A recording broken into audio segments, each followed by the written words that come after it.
सभी को नमस्ते। पुनः आपका स्वागत है पतंजलि योग सूत्र के हमारे चौथे अध्याय के पहले श्लोक में। क्या जन्म औषधि मंत्र तपः, ठीक है। जन्म औषधि मंत्र तपः, जन्म औषधि मंत्र तपः समाधिज्या सिद्ध्य, कि जब समाधि सिद्धि होती है तो क्या होता है, जन्म औषधि मंत्र और तप और समाधि, इन 5 प्रकार की सिद्धियाँ प्राप्त हो जाती है।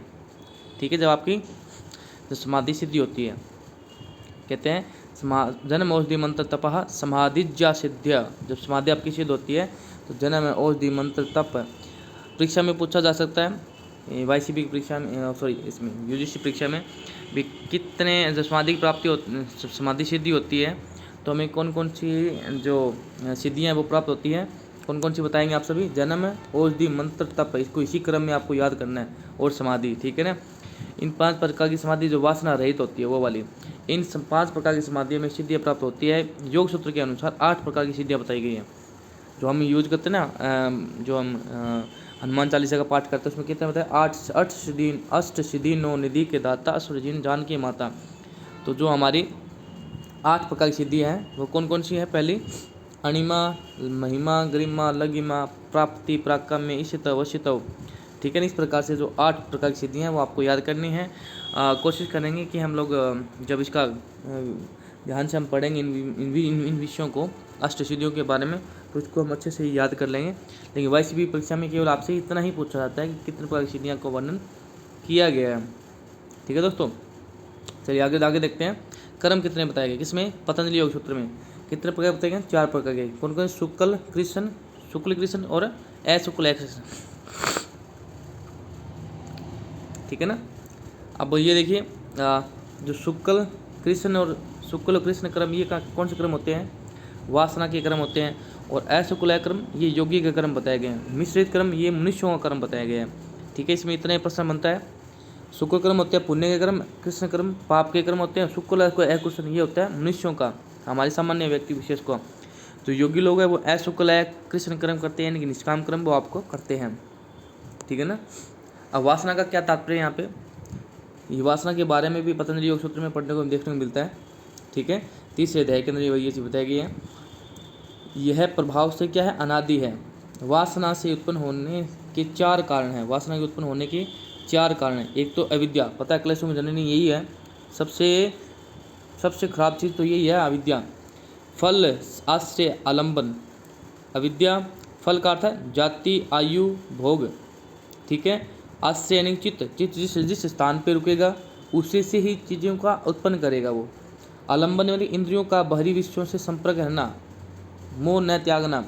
वासना के 4 कारण हैं। कौन कौन से कारण, कौन कौन से हैं, वासना इनकी वजह से उत्पन्न होती है। और इन वासना के कारण कौन कौन से हैं, वासना के 3 कर्म जिससे उत्पन्न होती है। कौन कौन से, कृष्ण कर्म, शुक्ल कर्म, कृष्ण अशुक्ल कर्म, ठीक है ना। इस प्रकार से आपको ये चीज़ें आपको याद रखनी है। अगर देखिए विवेक ख्याति क्या है, विवेक ख्याति सिंपल समझ लीजिए, जिसने पुरुष और प्रकृति को, इन दोनों को अलग अलग समझ लिया, कि ये अलग है ये अलग है, वही विवेक ख्याति है। यानी कि ज्ञान का जहाँ पे भाव रहता है वो विवेक ख्याति है। इसमें क्या कहा गया है, जो वस्तु जैसी है उसको वैसा जानने का सामर्थ्य ही विवेक ख्याति। ठीक है, जीवात्मा और चित्त में भेद देखना ही विवेक ख्याति कहलाती है। पुरुष प्रकृति में भेदी क्या कहलाती है, विवेक ख्याति कहलाती है। और क्या कहा गया, संप्रज्ञा समाधि की अव्यवस्था में आत्मज्ञान की सारी जिज्ञासा समाप्त हो जाती है। ठीक है, विवेक ख्याति में चित्त केवल्य के भार को सहने वाला हो जाता है। ठीक है, सत्य पुरुष का विभिन्न ज्ञान होना विवेक ख्याति कहलाता है भी। ठीक है, विवेक ख्याति की 7 भूमियाँ बताई गई, इन्हीं भूमियों का घटित होती है। ठीक है, इन्हीं भूमियों पर घटित होती है क्या, विवेक ख्याति। अब क्या है, केवल निर्विचार है। इसके बारे में क्या कहा गया, सत्व और पुरुष की शुद्धि सामान्य होने पर केवल्य होता है। किसमें, सत्व और पुरुष यानी कि प्रकृति पुरुष में जब शुद्धि होती है उसमें केवल्य की प्राप्ति होती है।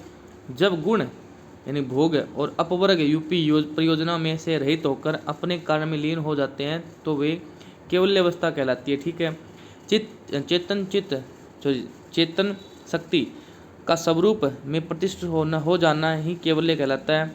अपने स्वरूप में प्रतिष्ठित हो जाना ही कैवल्य कहलाता है। हान, मोक्ष और कैवल्य, ये 3 चीज़ें हैं।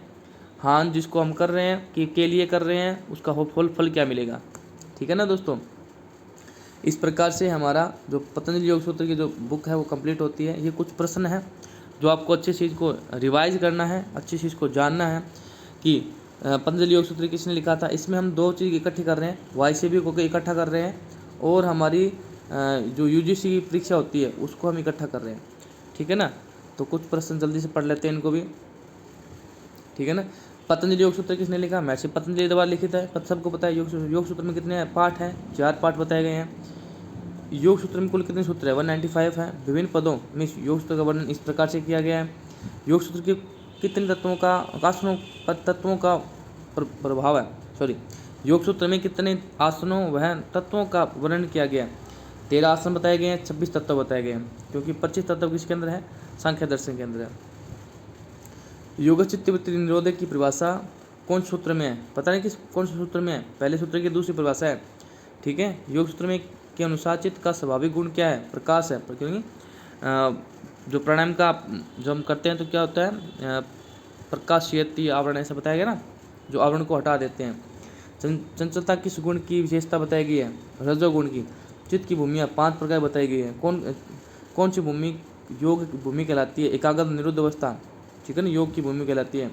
किस भूमि में चित्त रजोगुण प्रधान होता है, सिप्त भूमि में, ठीक है, रजोगुण प्रधान सिप्त में होता है। किस भूमि में तमोगुण मूढ़ अवस्था में। किस भूमि में विवेक ख्याति का जन्म होता है, निरुद्ध भूमि में। चित्त की वृत्तियाँ कौन कौन सी है, 5 वृत्तियाँ बताई गई है। चित्त प्रत्येक वृत्ति के कितने भाग हैं, 2 क्लिष्ट। प्रमाण वृत्ति के कितने प्रकार, 3 प्रकार प्रमाण वृत्ति बताई गई है, प्रत्यक्ष, अनुमान, आगमा, प्रमाणीना, ठीक है। अंधेरे में रस्सी समझ लेना क्या है, विप्रिय वृत्ति, विप्रियो मिथ्या ज्ञानम प्रदु प्रतिष्ठाम, ठीक है। इस प्रकार वो श्लोक बनता है, वो आपने पढ़ा ही होगा। योग सूत्र के अनुसार चित्त की वृत्तियों को रोकने का उपाय क्या है कि अभ्यास वैराग्याभ्याम तनिरोधा, ठीक है ना। इस प्रकार से कि अभ्यास वैराग्य का अभ्यास करते रहना जब तक हमें वो चीज़ों का निरोध न हो जाए। योग सूत्र के अनुसार अभ्यास में क्या क्या विशेषताएं होनी चाहिए, कहते हैं सैतुद्रिकालयंत्र सत्कार्यो सवितो दृढ़ भूमि, कि जब तक वो भूमि की प्राप्ति नहीं हो जाए तब तक लगातार करते रहें, ठीक है ना। वैराग्य के प्रकार के कितने प्रकार के हैं, अपर वैराग्य, पर वैराग्य। अब अपर वैराग्य में 2 प्रकार के हैं कि आपका ध्येय वैराग्य और प्रकृति, ठीक है ना। इस प्रकार 2 प्रकार के बताए गए हैं, आप पढ़ लेना इसको, योग सूत्र में वर्णन किया गया है। ज्ञान की प्रकाष्ठा कौन सा वैराग्य कहलाता है, पर वैराग्य। ईश्वर की परिभाषा योग सूत्र में कहाँ पर दी गई है, पहले अध्याय के 24वें श्लोक में बताई गई है कि वो कौन है, तस्यवाचका प्रणवा, ठीक है ना, ठीक है। अब उसमें ये भी बताया गया कि उसकी पूजा कैसे करें, कि तज्जप तज्जस भावनम, ठीक है ना। आगे बहुत सी विशेषता बताई गया, भजने करने उसको उसकी पूजा करने से क्या किस फल की प्राप्ति हमें होगी, ठीक है।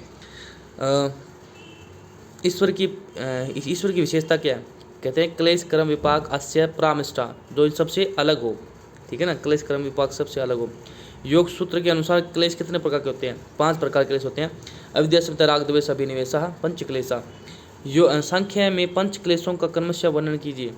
तम मोह महामोह तामिस्त्र अंध तामिस्त्र, ठीक है। इस प्रकार श्लोक में भी मिलता है, इसमें आप देख सकते हो। उपरोक्त में से कौन सा क्लेश है जिसका डर भगवान को भी होता है, अभिनिवेश जिसे बताया गया है, ठीक है ना। योग सूत्र के अनुसार कर्म के प्रकार कितने गए, शुक्ल शुक्ल क्रिय, ठीक है। योग सूत्र के अनुसार प्रणव किसका नाम है, ईश्वर का नाम है। चित्त में बाधाएं उत्पन्न करने वाले अंतराय कितने, 9 प्रकार के अंतराय बताए गए, ठीक है ना। अगले में क्या बताया गया, किसी कार्य को करना ही नहीं करना चाहना क्या कहलाता है, सत्यान, चित्त की अकर्मण्यता जिसमें पैदा होती है। इस प्रकार से कुछ आपको सामने हैं जो आप इसको जल्दी से आप रिवाइज कर सकते हो। सिंपल भाषा में जो अब तक हमने पढ़ा है उसी का ही उल्लेख इसमें किया गया, ठीक है। तो इस प्रकार से आप इसका अध्ययन कर सकते हो। अगला है हमारा हठ योग प्रदीपिका, जो नेक्स्ट सेशन में हम लोग पढ़ेंगे। सभी को नमस्ते जी।